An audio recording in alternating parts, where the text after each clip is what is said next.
The Match Ball. Hello there. Welcome to the show. It's Dan here with Dean and with Rob. As we attempt this for a second time, although you would never know once I finished doing the edit afterwards. Levi Solicitors will offer professional negligence. Yeah. levisolicitors.co.uk/the square ball for a 10% discount on your legal fees. Their full range of services are on the website, including wills, probate, conveyancing. Michael's not here to obviously show me how that's done, so here we go. Straight into it. A very, very frustrating game. Welcome to the everyone's going to be annoyed at everything we say cast. So sorry in advance was the message that I said first time round, so I'll repeat again. Yeah, and I think what you then went on to say was that it should still be okay and that level heads are needed. At least we go again on Wednesday. And I think I was making the point on the first take that we have come to the end now of a very long unbeaten run, and that's always going to feel, nasty, no matter how it ended. But we're still top of the league with a good goal difference down to Sheffield United. We're a game closer to the end of the season. To it all being sweet, mercifully, thankfully over. It's only the fourth game we've lost this season. We've lost them all 1-0, and in any of those games, I argue that we could have got something out of the match. Yeah, it felt like probably a repeat of most of those 1-0 defeats. Yeah. For all I think we had enough chances to get something out of the game, it did feel like we sleepwalked. Yeah, whatever the past tense of that is. Slept walking into that defeat. Poor finishing, some poor defending for their goal, some poor goalkeeping. It all felt very self-inflicted, with an annoying ref in the middle of that, who I can't actually get too angry about because I think Leeds' own performance, there was enough to get pissed off at in that. But as you say, we've just gone 18 games unbeaten. We are still top of the league. Yeah. Let's not shit the bed. Let's just go beat Millwall. We were always going to lose a game. Yeah. I guarantee we were always going to lose a game. And if this is the only one, that's a big if, obviously, but if this is the only one and we can now recover and go again and the problem is, again. Dean, people don't want to hear the ifs now and buts. Everybody wants to wallow in being fucking But I want to angry. say the ifs because it makes me feel better. The thing is, you are absolutely right, and that's all I feel about it now. Is that I'm not going to lose any sleep over this because you can't, because the whole thing will just eat you up, and you'll find yourself spiraling into what happened last year. And I said, I can't remember if it was on the first take or this one, but you don't have to. If you don't have to wallow in misery, don't. That you're not forced to. No one's forcing you to get really angry on Twitter or anything. Just disengage from it. Just go away from it for a day or two. Get back to Ellen Road or watching it on Wednesday, and hopefully we put it right. And if we don't, then it'll be a real time to fucking worry. But that was a stupid game, wasn't it? Yeah, and we said before the live stream started or didn't start that the time to panic would have been if that loss had made us third, because that would have felt really quite. It would have felt like all of a sudden things weren't in our control, but they're still in our control. And I know that's the terrifying thing because the only team who can beat Leeds is Leeds, but it still feels like we have it all there for us if and when we decide to use it. Well, we could be third going into Wednesday. That's the naked truth about this, which doesn't feel good given the gap that we'd started to open up. It was a chance to extend it further, didn't take it. But it is what it is. It is what it is. So all we can do is play the hand that we're being dealt, which is a game on Wednesday. Go and beat Millwall at the end, because there's plenty to be frustrated about. And I agree with you, Rob, that the ref got crucial decisions wrong at important times, but equally it doesn't feel like that's the reason why we lost. However, it's a vastly different game if we get a penalty early doors and score it. The tackle on Dan James is a penalty. When it happened live, I watched it and I saw Dan James leap into the air and I thought, oh, it's Dan James. He's probably dived, which I suspect is what the referee thought. But then you watch the replay back and it was like, no, he just kicks him in the back of the leg. That is a penalty all day long. Albeit, again, I just find it hard to get too angry on that as like the moment the game hinged on, when Joel Perreault misses two chances he really, any other day, would probably score. Junior Firpo, who apparently is our best number 9 now, but he went through one-on-one, hit the keeper, and then a few seconds later hits the bar with a header, which was really unlucky with the Sam Byram chance right. And ours had a Ilan Melier moment. Our defence didn't cover themselves in glory there, but I think Rodon's reaction to that whole thing was very telling of, it's you again. Yeah, that seems to be the go-to reaction from the defence on it when Meslier makes a mistake, and it does just kind of lead you to believe that in those moments that is who they're looking to. But again, it shouldn't matter. It shouldn't matter. Away at Portsmouth, yes, they've got a good record down there. With those chances we've had, we should, in inverted commas, have enough. And I think we just panicked a little bit. I think there needs to be a conversation around Meslier, obviously, because you're avoiding it. It's one of the elephants in the room, isn't it? And it has been all season. And I agree. I don't think the defence trusts him. I think they see fault in him when things like that happen. I also think people are now hyper-analysing him for mistakes, but that's because of him making mistakes prior to this. So it comes with the job, doesn't it? And oppositions are targeting him. Yeah. But I mean, in particularly in that situation, if you look at the replay, if you look at the back four, they weren't in a line. So it allowed the centre forward to run off the defender. That's where the initial mistake happened, which is not me excusing Meslier, because I think his footwork wasn't great because he started to come, but he checked his angle, he checked his run, just gave enough time for the centre forward to do what he needed to do. So it wasn't what you want him to do under those circumstances, which is obviously to save it. But I think, when you get into a one-on-one situation with a striker, if a keeper does something under those circumstances, it comes as something of a bonus, doesn't it? When it gets like that, it was poor defending. It does come as a bonus, but then when the keeper actively does something bad, that's also the opposite of that, isn't it? Like when the striker runs through and the ball is played over the top, Melia's on the edge of his penalty area. And I know we're getting into that hyper-analysis there, that you do look very closely into these things, but it's just weird how he's at the edge of his penalty area and then he's beaten to the ball at his 6-yard box when this guy is running from 30 yards away or whatever. But it's a really poor goal to concede all around. It was just a lump up from the back, and our defence switched off. I thought Rodon was really good up until that moment as well, but he sort of switched off there. I thought up until then he'd read things really well. He's really quick. But you could just see him, that whole run. He's like, where's the keeper? Where's the keeper? Where's the keeper? And then as the ball's going in the net, he's like, where is the fucking keeper? You want to see your keeper almost come out and just completely take the centre forward out at that point, don't you? So he's terrified. Yeah, if that's his starting position, then he's setting himself up to be able to sweep, but then doesn't. And also that stutter that he made where he kind of stepped towards the ball and back towards his goal.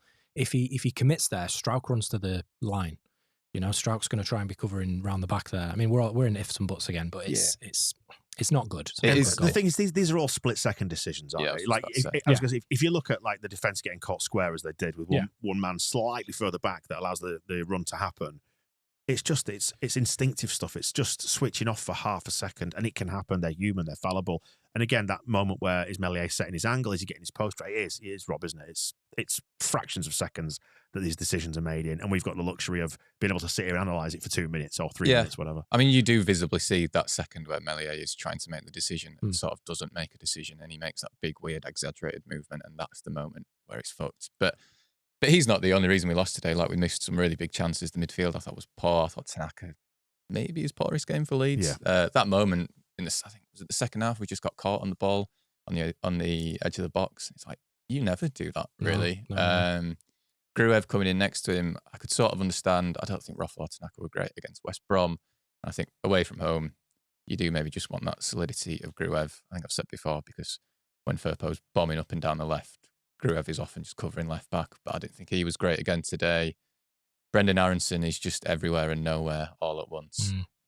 He was like a dog chasing a balloon. It was just, he runs around so much, but it was like a second late to everything today. And then on the ball, the second game in a row, I didn't notice him in the second half until he went off. No. It's just, you don't hear his name said because he's just nowhere near the ball. Just diving into the stream comments live on YouTube for our TSB Plus members. Thanks to Joe for raising this point.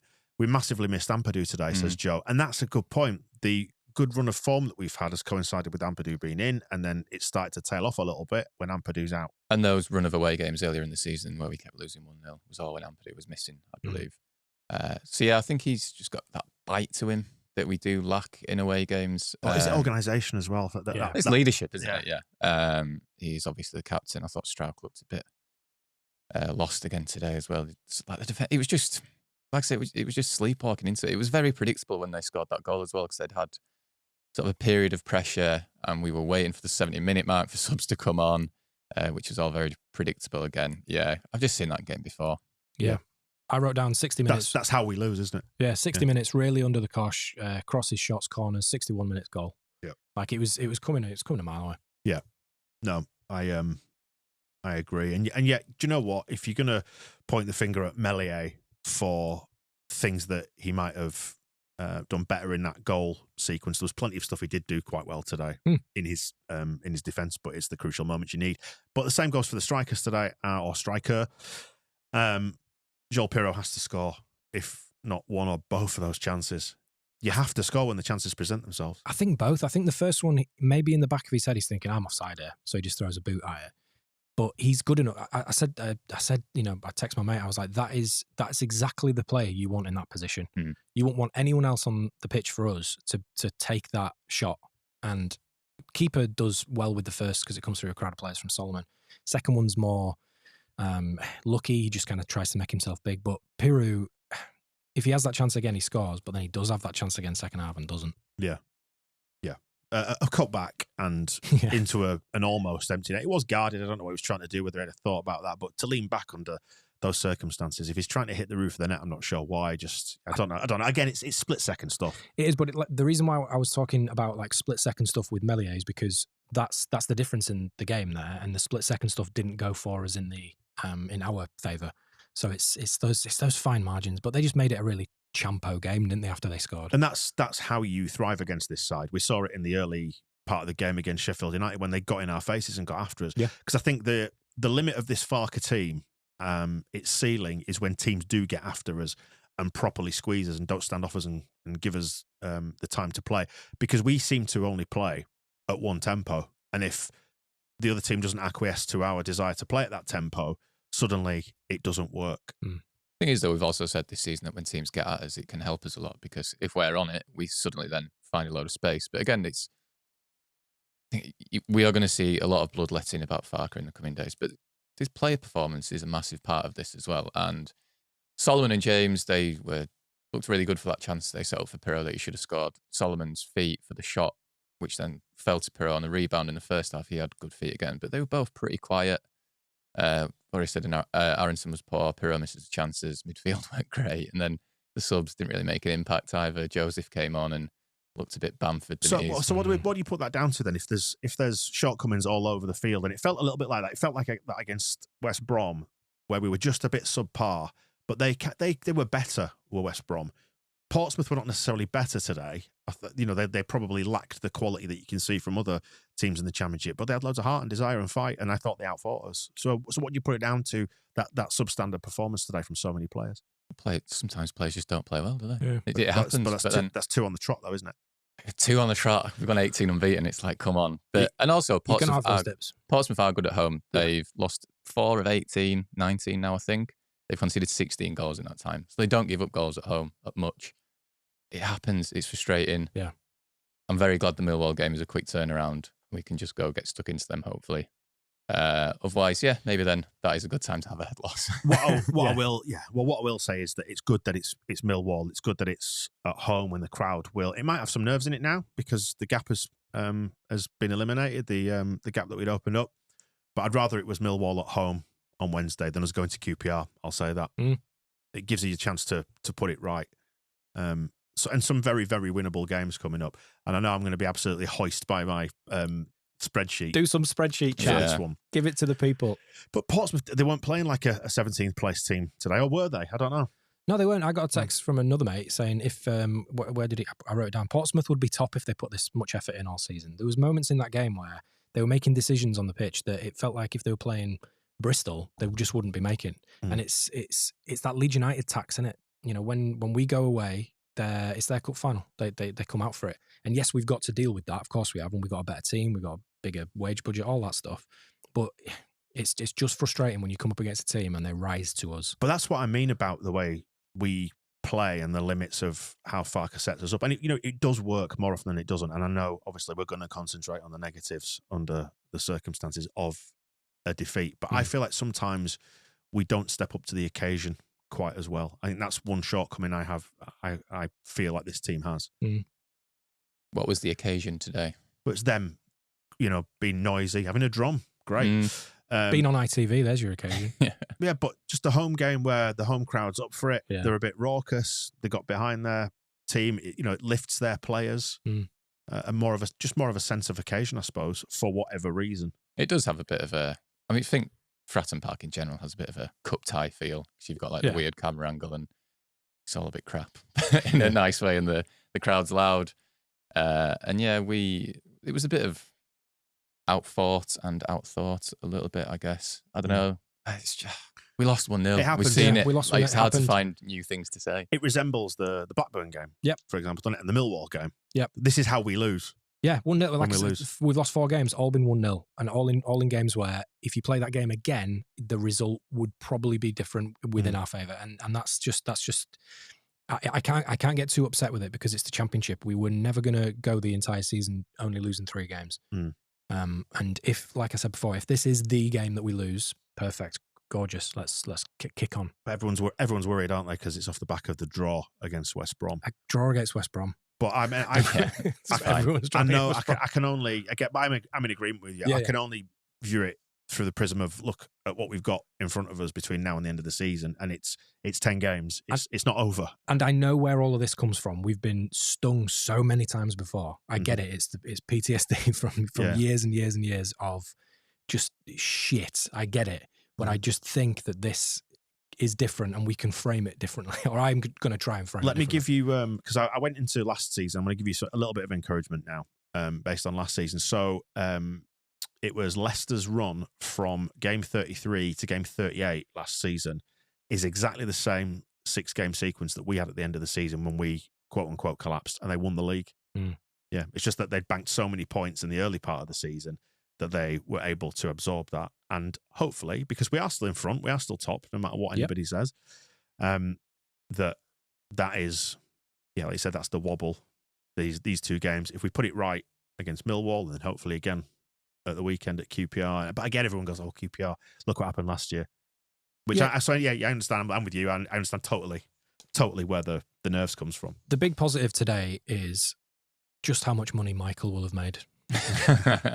Having lumped heavy, I'm sure, on Pompey. I was going to say he'll be delighted, but having seen some of his posts on Blue Sky and WhatsApp, I don't think that is the case. Leicester got 4 points in 6 games last season at about this point, which is mad, isn't it?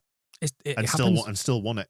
It happens, of course it does. Yeah. I'm not saying under any circumstances if we lose against Millwall, if we start to really, then we can hit the panic button. But now I do not think is the time. No, I don't think so.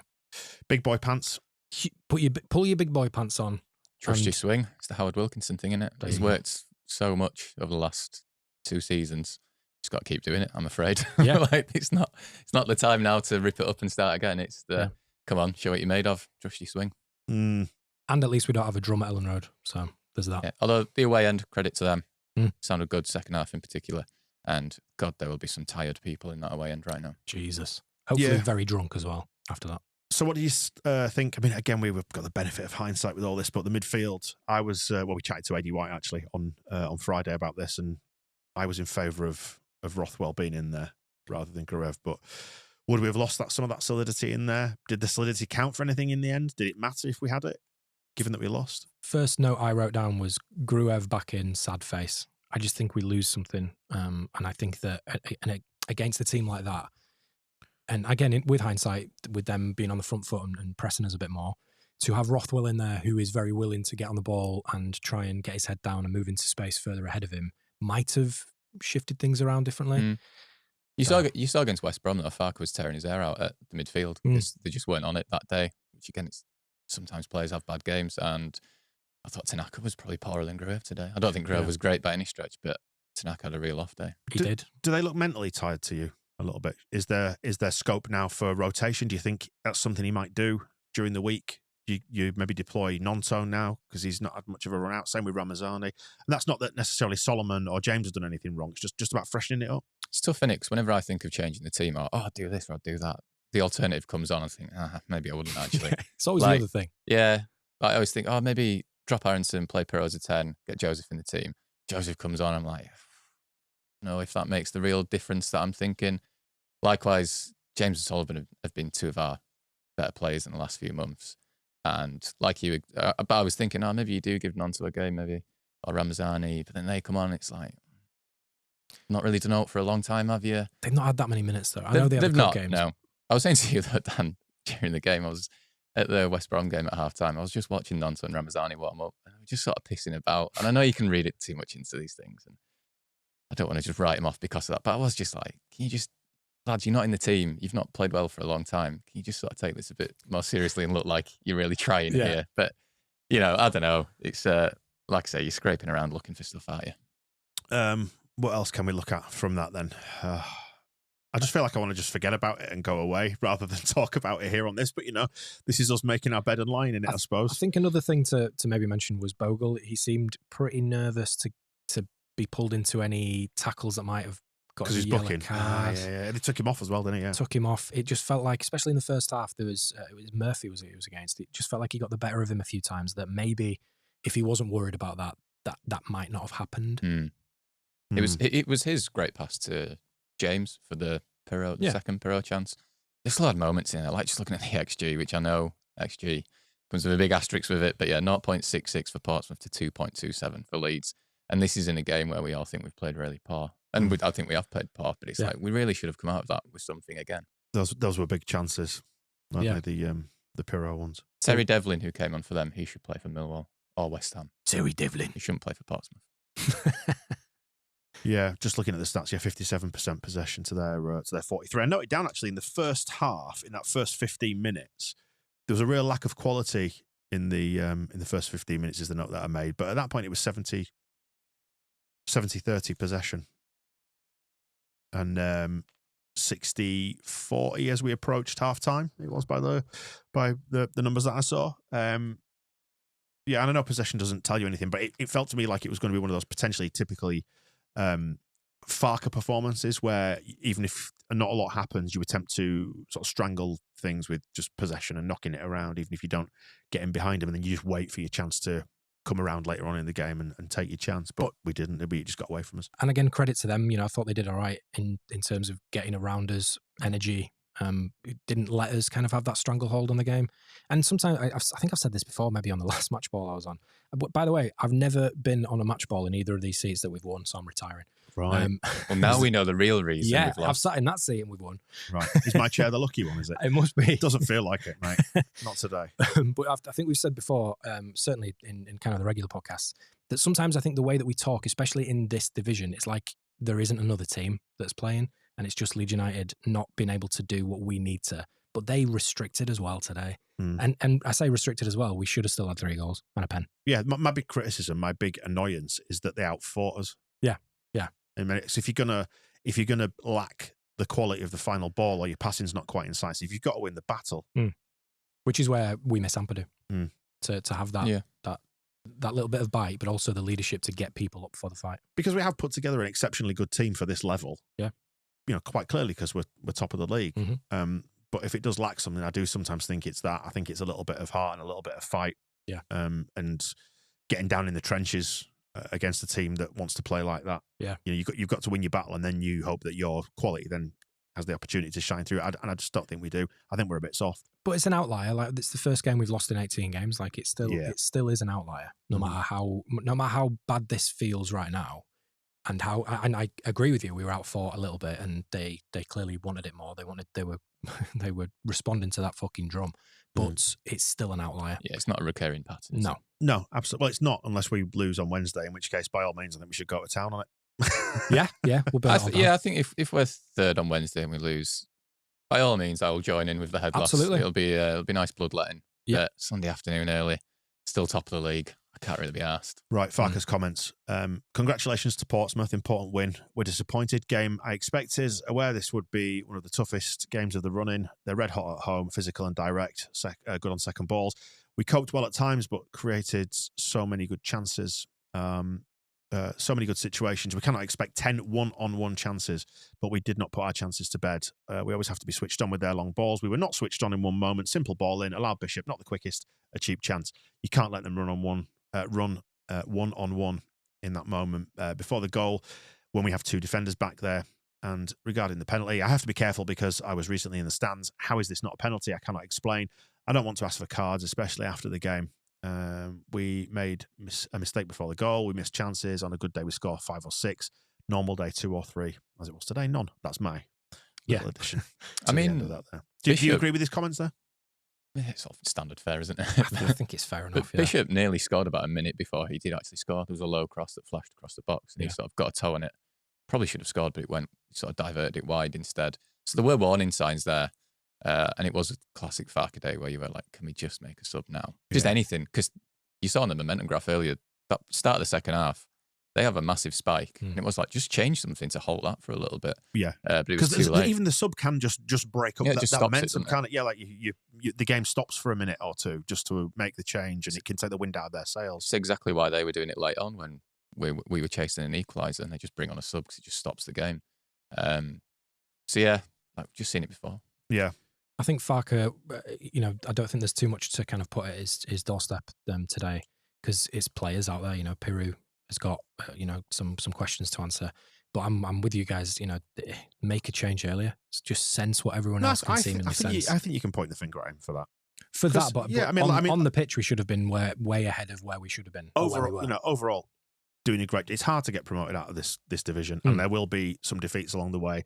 And all our defeats seem to have been fairly close run things, as you say. They're all 1-0s. However, you can see some of his in-game management isn't great at times, because it became almost a meme, wasn't it, earlier in the season, that it's 70 minutes when he deploys the sub, and sometimes you want him to be more proactive. So I think it's fine to point that out and say, actually, you need to swing the momentum of the game back in your favour and not be so rigid in your thinking. And that's probably the thing that will limit his opportunity at Leeds and will ultimately cost him his job.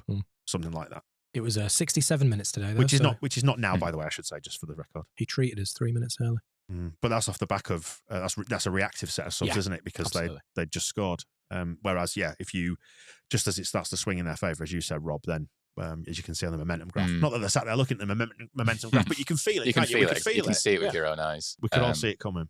But the moment that probably summed up the whole game today was when we got that free kick at the end, and Matafei started giving it the big build up to Joe Rothwell is going to swing the ball in. He's the main creator for Leeds this season. We've seen it happen so many times, and we all sat there going, the more he talks this up, the worse this is going to be as a free kick. And it didn't even clear the first man. Ended up at Nonto, who scrambled around a little bit and then went, I'm going to have to give it back to Meslier, aren't I? It didn't even clear the one-man wall. That one-man wall is not there to block anything, but we found him. Just ridiculous. Yeah, so plenty of stuff to be annoyed about, but, you only need to be as annoyed as you're going to let it. Yeah. I'll try and just shut it out for another couple of days until we get back to Ellen Road and just pour all my anxieties out there. Michael's not here to talk about his optimism scale, but how do you feel off the back of that? Obviously, a draw and a defeat is a bit worrying. It's going to make everybody wobble. How do you feel personally? I feel fine, but because I knew that going into this weekend, Burnley and Sheffield United would win, and there's always an opportunity for us to lose across the season, and we have done. I just hope that this is the blip now, of course.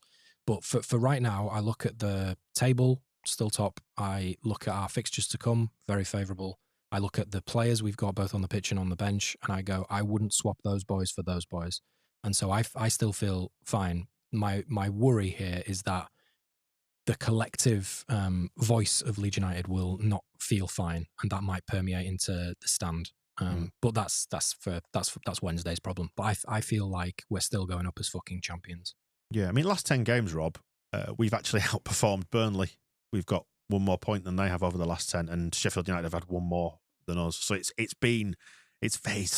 so tight, isn't it? Yeah, it was last night I looked at the table, and obviously because they'd both won, I was a bit like, oh, closer than I remember now. That's all part of the fun, isn't it? I think the point you made, Dean, about I think everyone's got to trust the swing, and that extends to the support. I remember the Blackburn home game last season when we lost, and it was all falling apart again. But I had some fans behind me who were just screaming at the players from the very first minute, saying they don't know what they're doing past their head, they're losing the Reds. And then when Blackburn scored, they were like, they've lost the Reds. And I was like, they've lost the Reds. You've been screaming at them since the opening second. Like, fucking chill out, everyone, and trust this team, because they have earned the faith over the last 2 seasons, really, because they've pretty much won every week. You get into Jesse Marsh realms, don't you, where you stand there going, everybody needs to calm down. Yeah, exactly. Everybody, please be chill. It's like, nah, man, trust your swing. Stop being stressed. Yeah. Stop shouting that at me then, Jesse. Trust your swing.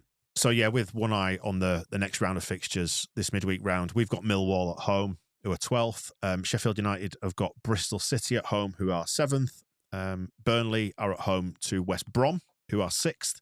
And Sunderland are at home to Preston, who are 16th. So it's right there, isn't it? An opportunity to go do your job, not worry about anybody else, and hope that the slightly more difficult on paper anyway fixtures that they've got, that somebody drops a point somewhere. Burnley and Sheffield United will drop points this season. Mm-hmm. Full stop. We just need to make sure that we don't drop more than them. That's incisive That's analysis. Works, yeah. That's that stats, is how, baby. That is how a league table works. Put that over a 12-game average. Yeah, I'm going to stop doing that now. Just trying to make myself feel better with spreadsheets. I've got them all in front of me. No, everything points to us still being able to do it. So I think, as you say, Rob, trust your swing. We'll wrap up the match ball there. Cheers for joining us on it. The hardy souls that have done. We will do a bit of extra time now, which might be like pulling teeth. A little bit of bonus chat for members. It'll be available for you exclusively on the members audio version as well. That'll be delivered into your feed. To become a member, thesquareball.net/plus. We're going to speak to Bryn Law after the weekend, which is tomorrow. That's tomorrow. And before the week is out, we will chat to Adam Pope on the West Stand. All the usual gubbins on the way as well. We will see you. The Match Ball.